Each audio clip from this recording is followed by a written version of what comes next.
Let's just have a look through our stubble height trial here at Weethalle, Scott.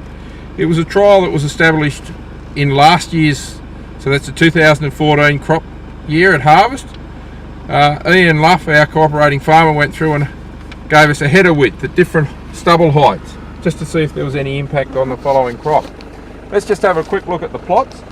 This first plot here, it's scoped barley, pretty good, pretty handy crop.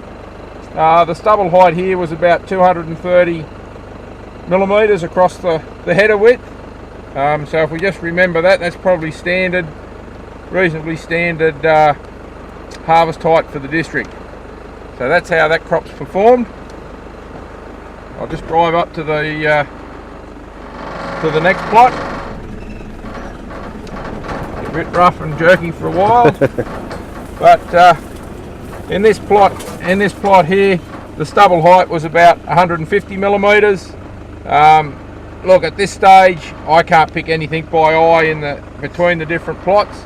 Early in the season, certainly the shorter stubbles, the crops perform better. They were always 1 or 2 growth stages in front up till about mid-tillering, but after that they seem to even up. Visually, I can't notice any difference. Well, just stick with us again, Scott. We'll move up to the next plot here. This plot here was the highest stubble height. It was about 400 millimetres, 420 millimetres in height. Yeah, again, look, at harvest we'll know if there's any difference in grain quality. We'll be taking accurate yields and grain quality data, but look, visually, don't think it makes any difference this late in season when we've had a really, I guess, a pretty hard finish on the crops. Just go up to the next plot, which is the last one. It's a fully replicated trial, but we'll just look through the first replica.